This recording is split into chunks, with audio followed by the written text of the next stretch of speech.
एक बार फिर आप सबों का इस वीडियो में स्वागत है। आज की इस वीडियो में हम लोग बात करने वाले हैं क्लास 12 के third chapter that is your current electricity के फॉर्मूलाज के बारे में। इस वीडियो के अंदर सारे फार्मूला जो इस चैप्टर के इम्पोर्टेंट हैं वो एक जगह समराइज किए गए हैं। तो मैं कंदर्प माधव फिजिक्स टीचर आज के इस वीडियो में बात करने वाले हैं क्लास 12 चैप्टर 3 करंट इलेक्ट्रिसिटी के फॉर्मूला के बारे में। तो first formula that is electric current for a steady flow of charge I is equals to Q upon T. बहुत बेसिक फार्मूला है जो क्लास 10 में भी आपने पढ़ा होगा, जहाँ पे Q जो है वो चार्ज है और T जो है टाइम है। पहला फार्मूला। और यही अगर if the rate of flow of charge varies with time then अगर स्टेडी फ्लो हो रहा है, एक कांस्टेंट फ्लो हो रहा है तो I is equals to Q upon T, लेकिन टाइम के साथ उसमें चेंजेस हो रहा है तो I is equals to limit delta T tends to zero del q by del t and that is equals to dq by dt. SI unit of current is ampere. Second formula, q is equals to n into E, where n is equals to plus minus 1 plus minus 2 plus minus 3 so on, और E का value होता है that is 1.6 into 10 का power minus 19 coulomb. इस formula को हम लोग बोलते हैं एक दूसरे नाम से भी, जब हम लोग बात करते हैं चार्ज इज क्वांटाइज्ड। ठीक है, तो q is equals to n into E. Third formula, in case of an electron revolving in a circle of radius r with speed v, period of revolution of the electron is t is equals to 2 pi r by v. Frequency of revolution क्या होगा? Nu is equals to 1 upon t and that is equals to v upon 2 pi r. Current at any point of the orbit is I is equals to charge flowing in one revolution multiplied by number of revolutions per second, or I is equals to E into nu and that is equals to E into V divided by 2 pi r. ठीक है, इसके बाद आ जाइए आगे। Fourth number, EMF यानी कि electromotive force that is equals to work done divided by charge, और इप्सिलॉन या E हम लोग बोलते हैं E is equals to W upon Q। Fifth, Ohm's law बहुत इंपॉर्टेंट है, ऑलरेडी आप क्लास 10 में भी पढ़ चुके हैं। V is equals to I into R और R is equals to V upon I। तो R resistance, V potential difference और I current. 6 number formula, resistance of a uniform conductor R is equals to rho into L upon A, where rho is resistivity, L is length, A is the cross sectional area. 7, resistivity और specific resistance, तो rho is equals to R into A upon L, यानी resistance multiplied by cross sectional area divided by length. SI unit of rho is ohm meter. Conductance that is equals to 1 upon R, या इसको हम लोग लिखते हैं G is equals to 1 upon R. Conductivity that is equals to 1 upon resistivity, और sigma is equals to 1 upon rho, और rho का value put कीजिएगा यहाँ पे तो आप एक और फॉर्मूला मिल जाएगा L upon R into A। 10th number formula, current density that is equals to current per unit area, और करेंट डेंसिटी को लेटर स्मॉल j से बताया जाता है, डिनोट किया जाता है, तो j is equals to I upon A। अब J is equals to I upon A, तो I is equals to Q upon T और A का वैल्यू रहने दिया, तो in general I is equals to JA cos theta and that is equals to J dot A। SI unit of current density is ampere per metre square.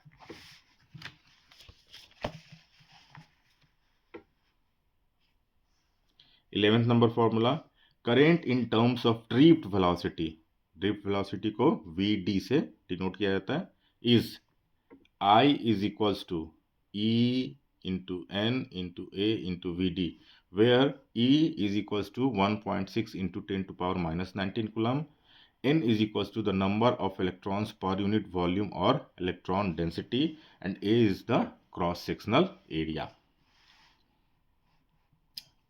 12 number formula, current density J is equals to E into N into VD, यानी कि आपका drift velocity.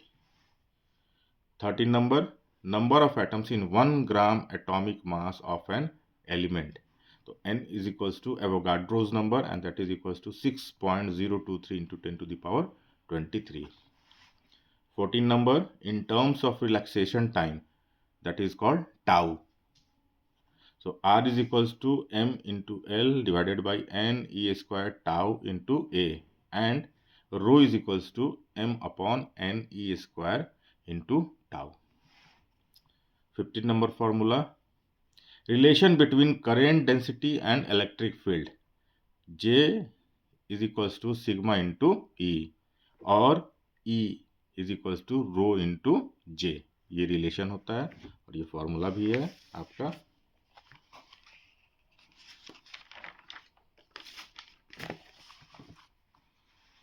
इसके बाद आ जाइए 16 number formula, mobility mu is equals to VD upon E, and that is equals to Q into tau divided by M.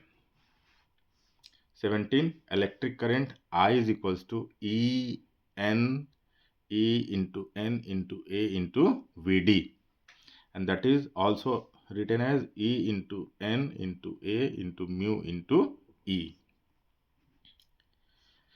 18, conductivity of metallic conductor, sigma is equals to N into E into mu E.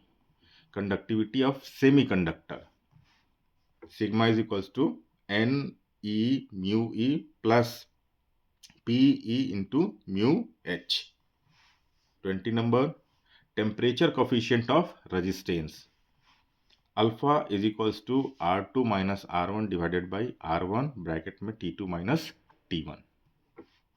If T1 is 0 degree Celsius and T2 is equals to T degree Celsius, then alpha is equals to RT minus RB divided by RB multiplied by T, और RT is equals to RB 1 plus alpha into T, जिसको हम लोग simple सा क्या लिखते हैं, RT is equals to R not bracket में 1 plus alpha into T, where RT that is equals to the resistance at T degree Celsius, R naught the resistance at 0 degree Celsius, and T is equals to the rise in temperature. 21 number of formula, the resistivity of any material depends on the number density n of free electrons and the mean collision time tau, that is rho is equals to m upon n into E square into tau.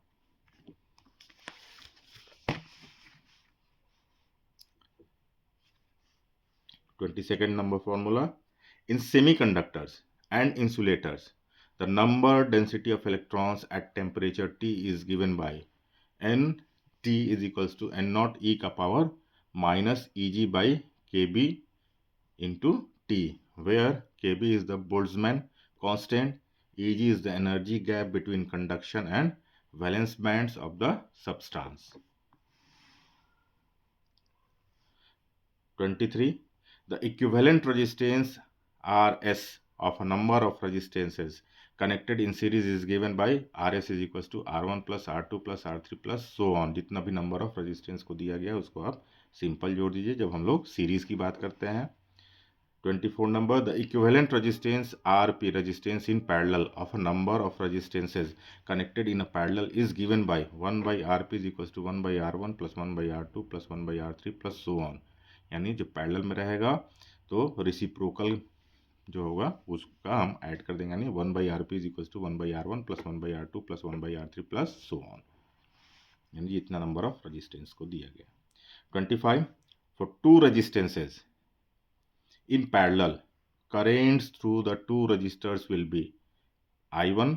अगर दो register parallel में है तो दोनों में जो current होगा वो अलग अलग जाएगा, एक I1 दूसरा I2. तो I1 का जो वैल्यू होगा R2 into I divided by R1 plus R2 and I2 is equals to R1 into I divided by R1 plus R2.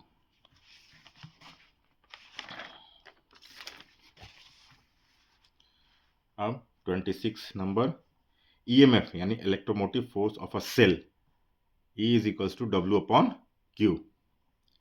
27 for a cell of internal resistance R the EMF is, अगर कोई cell है जिसका internal resistance R है तब EMF कितना होगा, तो E is equals to V plus I into R and that is equals to I bracket में R plus capital R plus small r, जहाँ पे कैपिटल R जो है वो एक्सटर्नल रेजिस्टेंस और जो स्मॉल r है वो आपका internal resistance.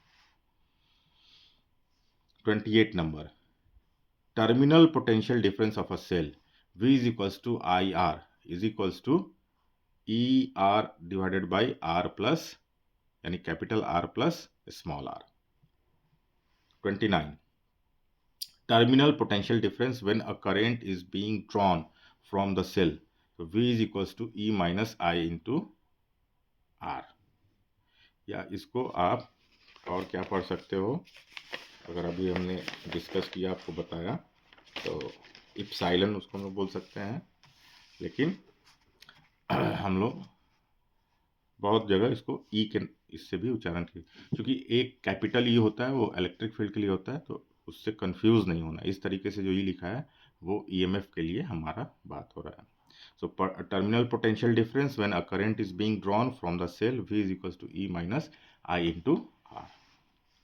30 number, terminal potential difference when the cell is being charged, तो यहाँ क्या है कि when a current is being drawn from the cell, यानी सेल से जब करंट लिया जाता है तो V is equals to E minus I into R small r, और terminal potential difference when the cell is being charged, तो V is equals to E plus I into small r।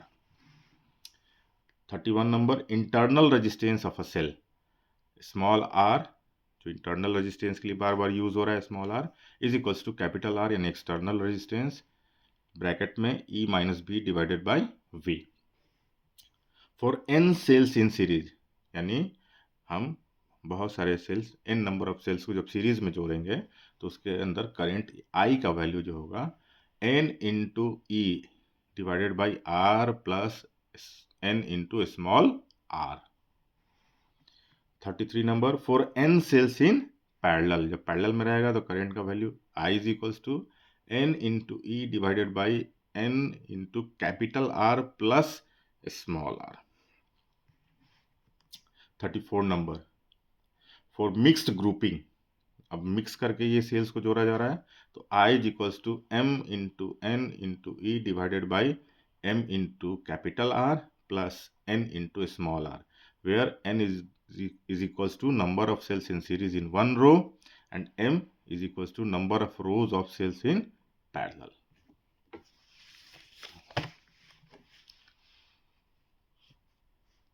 For a maximum current, the external resistance must be equal to the total internal resistance, यानी अगर आपको maximum current चाहिए तो external resistance यानी capital R और जो internal resistance यानी कि स्मॉल r है उसका वैल्यू बराबर होना चाहिए, इक्वल होना चाहिए।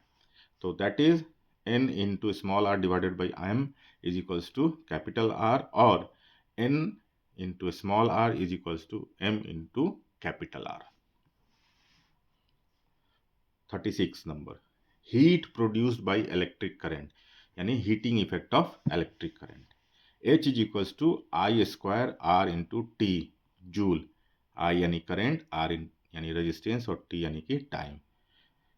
अब इसको कैलोरी में अगर हम निकालना चाहें फॉर्मूला तो वो होगा I square R into T divided by 4.18 calorie. H यानी हीटिंग इफेक्ट निकालने का एक और formula V into I into T, V potential difference, I current, T time, joule में होगा। अब इसी चीज़ को अगर हमको कैलोरी में निकालना है तो V into I into T divided by 4.18।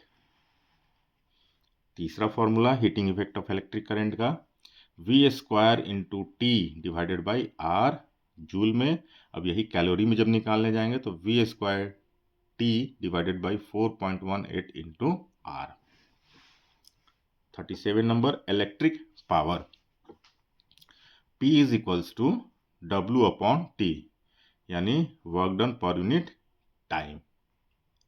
So V is equals that is equals to V into I और equal to I square into R and equal to V square by are.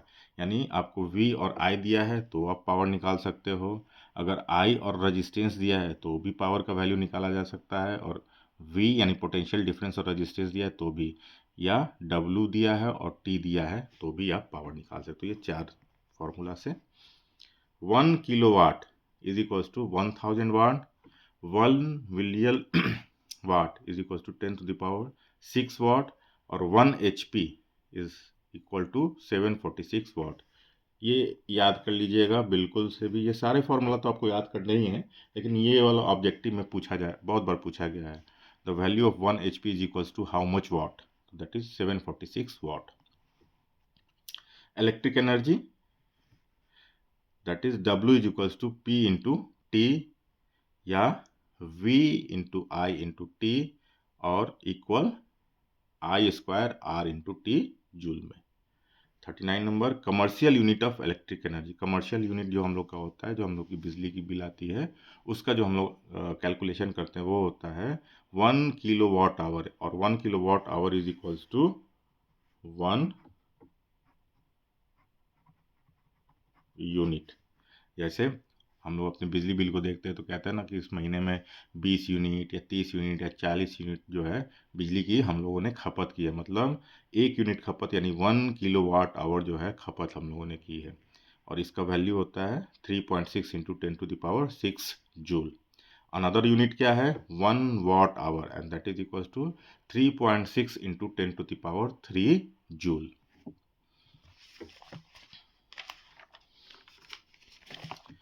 अब आ जाइए power consumption in a combination of appliances. ये जो topic है इससे एक question अक्सर आता है, तो देखिए क्या है इसमें। Power consumed by a series combination of appliances. अगर आप कुछ अप्लायंसेस हैं एक ही तरह के, यहाँ पे हम लोगों ने लिए बल्ब लिए हैं, उसको अगर सीरीज में हम लोग जोड़ेंगे तो हम लोगों को क्या मिलेगा। फॉर अ सीरीज कॉम्बिनेशन, यहाँ आप देख सकते हैं एक बल्ब है जिसका power P1 potential difference V, दूसरा है जिसका power P2 potential difference same P, तीसरा बल्ब है जिसका पावर है P3 और potential difference V। So for a series combination of appliances, the reciprocal of the effective power is equal to the sum of the reciprocals of the individual powers of the appliances। ठीक है, that is effective power यानी power effective is equals to P upon N, that is power divided by number of bulbs। और ये वाले part से जो है आपका ऑब्जेक्टिव क्वेश्चन आता है, आया हुआ क्वेश्चन जो है कि इन सीरीज अगर हम लोग बात करें तो जो रजिस्टेंस है वो इन्वर्सली प्रोपोर्शनल टू पावर, तो the bulbs of lowest voltage that is power will have maximum resistance and it will glow with maximum brightness. तो ये क्वेश्चन पूछा जाता है कि ये तीन बल्ब है जिसको हम लोगों ने सीरीज में लगाया है, तीनों का पावर दिया है, तो कौन वाला जो बल्ब है वो सबसे ज़्यादा ग्लो करेगा। तो लोएस्ट वोल्टेज का, जैसे एक 40 वाट का, एक 60 वाट का है और एक 100 वाट का है, सीरीज में लगा हुआ है, तो इस कॉन्सेप्ट के हिसाब से यानी कि the bulb of lowest voltage power will have maximum resistance and it will glow with maximum, यानी 40 60 100 का है तो, और सीरीज में अगर है तो 40 वाला सबसे ज़्यादा ग्लो करेगा। Maximum brightness, and when the current in the circuit exceeds the safety limit the bulb of lowest wattage will be fused first. दो क्वेश्चन कि एक कि हमारे पास 40 वाट 60 वाट और 100 वाट एग्जाम्पल के तौर पे है, कुछ भी वैल्यू रह सकता है, तीन बल्ब हैं जिनको हम लोगों ने सीरीज में जोड़ा है, तो उसमें से कौन सा बल्ब सबसे ज़्यादा ग्लो करेगा, तो जो लोएस्ट पावर का होगा, लोएस्ट वोल्टेज का होगा, वो सबसे ज़्यादा ग्लो करेगा, पहला क्वेश्चन। दूसरा, अब ये यही कॉम्बिनेशन है 40 वाट 60 वाट और 100 वाट का, और तीनों सीरीज में लगे हैं, और जो उसमें करंट का वैल्यू पास हो रहा है सर्किट से, ये करंट का वैल्यू वो जो लिमिट है उससे अगर एक्सीड कर जाता है तो सबसे पहले कौन सा बल्ब फ्यूज करेगा, तो सबसे पहले द लोवेस्ट वोल्टेज वाला जो बल्ब होगा वो आपका फ्यूज करेगा। ये दो ऑब्जेक्टिव क्वेश्चन अक्सर आपके कॉम्पिटिटिव एग्जाम्स में भी और जो आपका 12th का एग्जाम है उसमें भी पूछा जा चुका है, तो इसको ध्यान रख लीजिएगा।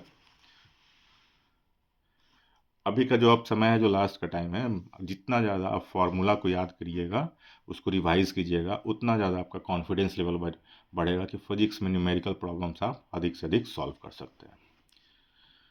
Power consumed by a parallel combination of appliances. तो अभी हम लोगों ने सीरीज का देखा, अब पैरेलल में अगर हम लोग करते हैं तो जैसे यहाँ पे देखिए, एक बल्ब है P1 पावर का, एक बल्ब है P2 पावर का, एक बल्ब है P3 पावर का, ठीक है।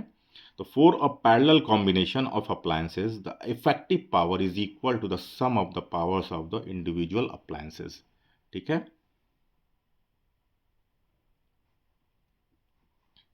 So power effective is equals to N into P, where N is equals to number of bulbs and P is equals to power of bulbs. As the resistance of the highest voltage power bulb is minimum, it will glow with maximum brightness. अगर parallel में हम लोग जोड़ रहे हैं तो जो highest voltage का बल्ब है उसका जो होगा, यानी resistance of the highest voltage bulb is minimum, it will glow with maximum brightness, and if the current in the circuit exceeds the safety limit, the bulb with maximum voltage will be fused first. For this reason the appliances in houses are connected in parallel. इसी की वजह से हम लोग क्या करते हैं कि सेफ्टी लिमिट जब क्रॉस करेगा तो मैक्सिमम वॉट का जो wattage will be fused first होगा। तो इसीलिए हम लोग जो है अपने घर में जो भी वायरिंग हम लोग करवाते हैं या होता है, वो हमारा सारा अप्लायंसेस जो है वो पैरेलल में कनेक्टेड रहता है। अब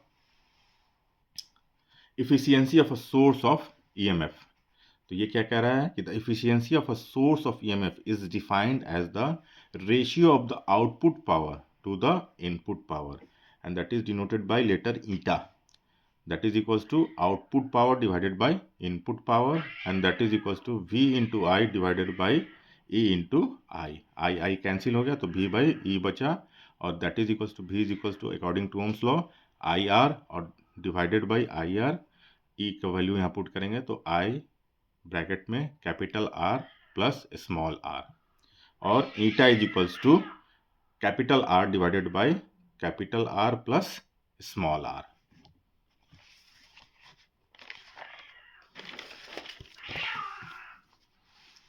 अब आ जाइए मैक्सिमम पावर थ्योरम। ये क्या कहता है, power output will be maximum when, यानी आपको मैक्सिमम आउटपुट मिलेगा पावर का कब, जब capital R is equals to small r, यानी कि external resistance is equals to internal resistance, that is external resistance and the resistance of the source is perfect matching, यानी दोनों बराबर हो। अब maximum efficiency of a source of EMF क्या है, for a source of EMF input power is equals to E into I, output power is equals to V into I, and we know that efficiency eta is equals to V into I upon E into I, and that is equals to V upon E, and that is equals to IR upon I bracket में capital R plus small r, and that is equals to capital R divided by capital R plus small r. So when the source delivers maximum power, तो कब, जब R is equals to, यानी capital R is equals to small r, यानी दोनों equal हो, match करें, and therefore eta is equals to, अब इसमें आप वैल्यू यहाँ पे जो है, इसमें कैपिटल R की जगह पे, चूंकि capital R is equals to small r, तो इसके जगह पे हर कैपिटल के जगह पे आप स्मॉल रख दीजिए, तो eta is equals to small r divided by r plus r, तो ये r प्लस r यानी कि 2r, यहाँ एक r कैंसिल, 1/2 यानी कि 50%। Thus the efficiency of a source of EMF is just 50% when it is delivering maximum power.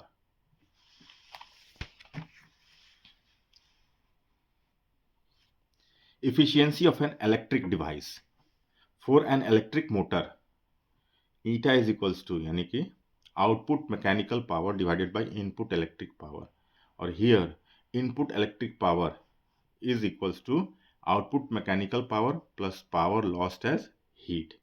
तो इस फॉर्मूला से आपका efficiency of an electric device that is motor का मिल जाएगा। अब फिर आगे आ जाइए, output power from a source connected to an electric motor, the power output of the source is maximum when the current drawn by the motor is E upon to R, and here E is equals to EMF of source and small r is equals to internal resistance of source. The power output of electric motor is maximum when the back EMF is 1/2 of the source EMF. Yani E prime is equals to E upon 2. Here E prime is back EMF of motor and E is the EMF of source.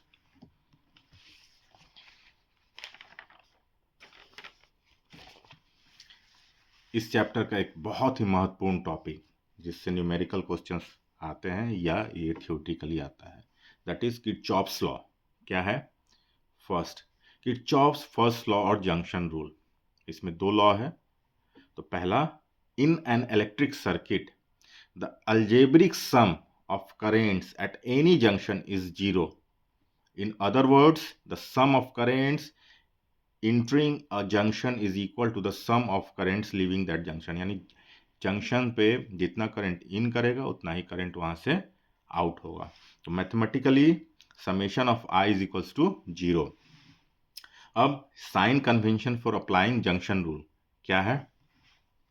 First, the currents flowing towards the junction are taken as positive. यानी junction की तरफ, अगर आप यहाँ figure ये देखेंगे तो ये एक जंक्शन है, इसकी तरफ जो करंट मूव कर रहा है वो हमारा पॉजिटिव माना जाएगा और इससे जो अवे जा रहा है वो negative. The current flowing towards the junction are taken as positive. Second, the currents flowing away from the junction are taken as negative. Summation I is equals to 0. यानी अगर आप देखेंगे ये करंट इस जंक्शन की तरफ जा रहा है, यहाँ से ये यानी I1 और I2. तो I1 प्लस I2, I3 ये जंक्शन से अवे जा रहा है और ये I4 भी जंक्शन से अवे जा रहा है, यानी इसके से अपोजिट डायरेक्शन में. तो इसके आगे माइनस हो जाएगा, यानी I1 plus I2 minus I3 minus I4 is equals to 0. और I1 प्लस I2 माइनस वाले को इस साइड ले जाइए तो equal to I3 plus I4. That is incoming current is equals to outgoing current and it is also called Kirchhoff's current law, that is KCL. और ये जो लॉ है वो बेस्ड है आपका किस चीज के ऊपर? It is based on the law of conservation of charge. यानी charge is neither created not destroyed, it will be converted. यानी कि जितना चार्ज इंटर करेगा उतना ही चार्ज वहां से लीव भी करेगा. सेकेंड लॉ क्या है? किरचॉफ्स सेकेंड लॉ और लूप रूल. पहला हमारा जो लॉ है उसको हम लोग जंक्शन रूल के नाम से जानते हैं और जो दूसरा है उसको हम लोग लूप रूल के नाम से जानते हैं. तो देखते हैं क्या है. Around any close loop of a network the algebraic sum of a changes in potential must be 0. In other words, the algebraic sum of the EMFs in any loop of a circuit is equal to the sum of the products of a currents and resistance in it. Mathematically, summation of delta V is equals to 0 or summation E is equals to summation I into R. अब इसमें sign convention कैसे हम लोग लगाएंगे? So sign convention for applying loop rule. First, take any direction, या तो clockwise या तो anti clockwise, as the direction of traverse. यानी करंट का जो मूवमेंट है उसका आप या तो क्लॉकवाइज अज्यूम कर लीजिए या एंटी क्लॉकवाइज. तो आपने अगर क्लॉकवाइज किया है तो सारे जगह पे क्लॉकवाइज, और अगर एंटी क्लॉकवाइज किया है तो सारे जगह पे एंटी क्लॉकवाइज. पहला चीज. दूसरा, the EMF of cell is taken as positive if the direction of traversal is from its negative to the positive terminals. यानी कि यहाँ पे आप देखेंगे ये नेगेटिव है, ये पॉजिटिव है. ठीक, तो इसी डायरेक्शन में माइनस से प्लस की तरफ जब जा रहा है तो v is equals to plus E लेना है. और अगर ये आपको दिखेगा माइनस और ये प्लस, प्लस टू माइनस की तरफ जा रहा है तो v is equals to minus E लेना है. That is positive EMF and that is your negative EMF. Third क्या है? The EMF of a cell is taken as a negative if the direction of traversal is from its positive to the negative terminal. अब इसके बाद आगे आ जाइए. तो fourth number क्या है, the current resistance IR product is taken as positive the registered is traversed in the same direction of assumed current। यानी यहाँ पे अगर आप देख रहे हैं तो जिस डायरेक्शन में करंट I है प्लस माइनस जा रहा है, मूव कर रहा है, इसी डायरेक्शन में अगर है तो V is equals to plus IR होगा। और इसके अपोजिट है, जैसे ये जिस डायरेक्शन में करंट फ्लो कर रहा है उसी डायरेक्शन में आपका अज्यूम्ड है भी जा रहा है, तो V is equals to plus IR। And fifth number, the IR product is taken as negative if the resistor is traversed in the opposite direction of assumed current. जो हमने करंट जैसे ही सबसे पहले हम लोगों ने जब इसके बारे में बात किया तो कहा ना यहाँ पे कि आपको क्या करना है, फर्स्ट में टेक एनी डायरेक्शन क्लॉकवाइज और anti clockwise as the direction of traversal. यानी आप क्लॉकवाइज ले लीजिए या एंटी क्लॉकवाइज, तो आपने जो भी लिया है तो उसमें अगर यहाँ पे अगर देखें तो the current resistance IR product is taken as positive if the resistor is traversal in the same direction of assumed current. यानी अगर क्लॉकवाइज किया है, अगर क्लॉकवाइज डायरेक्शन में है तो, और अगर एंटी क्लॉकवाइज किया है और एंटी क्लॉकवाइज आपका मूव कर रहा है तो, यानी सेम डायरेक्शन में है, तो जैसे ये प्लस से माइनस की तरफ I को हम लोगों ने अज्यूम किया है, ठीक, और उसी डायरेक्शन में आपका मूवमेंट हो रहा है, तो V is equals to plus IR होगा। अब the IR product is taken as negative if the resistor is traversal in the opposite direction of assumed current. तो अज्यूम्ड करंट ये है, ये डायरेक्शन है, यानी प्लस से माइनस की तरफ, लेकिन यहाँ अपोजिट मूवमेंट हो रहा है, तो V is equals to minus IR हो जाएगा। और second law is also called Kirchhoff's voltage law, यानी कि KVL। और ये जो बेस्ड है, it is based on the law of conservation of energy, neither be created not destroyed converted into one form to another form, that is the conservation of energy. अब आ जाइए इसमें, व्हीटस्टोन ब्रिज क्या है, एक figure यहाँ बना है, एक रेजिस्टेंस P है, यहाँ पे Q है, यहाँ पे S है और यहाँ पे R, और ये बीच में एक है आपका जो बैलेंस कर रहा है। For a balanced Wheatstone bridge P by Q is equals to R by S, यानी P upon Q is equals to R upon S, तो ये हमारा बैलेंस्ड हो जाता है। If X is the unknown resistance, अब इसमें से कोई X मान लीजिए और वो अननोन है, उसका वैल्यू निकालना है, तो P by Q, तो P by Q और R by X, यानी कि ये S वाले की जगह पे हमने X मान लिया अगर तो यहाँ से X का वैल्यू जो होगा क्रॉस मल्टीप्लीकेशन करके X इज इक्वल्स टू का जो वैल्यू होगा R into Q divided by P। अब in a slide wire bridge if balance point is obtained at L centimeter from the zero in, then P by Q is equals to R by X and that is equals to L divided by 100 minus L, और X is equals to bracket में 100 minus L divided by L bracket close into R। All resistances are in ohm और distance जो रहेगा वो centimetre में रहेगा, ये ध्यान रखना है। इसके बाद लास्ट एक टॉपिक है, that is your potentiometer for comparing EMFs of two cells, ठीक है, E2 upon E1 is equals to L2 upon L1। For second number, for measuring internal resistance of a cell, small r is equals to L1 minus L2 divided by L2 multiplied by R। Third number, potential gradient of the potentiometer wire K is equals to V upon L। And fourth number, a known EMF balanced against length L, that is equals to E is equals to K into L। तो इस chapter के अंदर ये सारे formula जो है वो mention है, ऑलमोस्ट जितने भी फार्मूला है उसको यहाँ पे कंपाइल किया गया है एक साथ। और एक सिंपल सा क्या है कि आप जब क्लास 12 का फिजिक्स पढ़ते हैं तो जो फर्स्ट चैप्टर है, सेकंड चैप्टर है, थर्ड चैप्टर है, ये तीनों ही चैप्टर बहुत बड़े चैप्टर हैं और इसके अंदर में आप देखेंगे 30, 32, 28 इस तरीके से। इस चैप्टर में तो ऑलमोस्ट आपको 40 के आसपास का फॉर्मूला आपको मिला है। इतने अगर आपने फार्मूला को याद कर लिया, समझ लिया, तो याद कब होगा, जब आप कॉन्सेप्ट को समझ लेंगे और उसके ऊपर थोड़ा आप न्यूमेरिकल प्रॉब्लम्स बनाएंगे। तो चूंकि ये जो वीडियो है वो आपको बिल्कुल समराइज है कि सारे फार्मूलाज के बारे में सिर्फ हम लोग डिस्कस कर रहे हैं।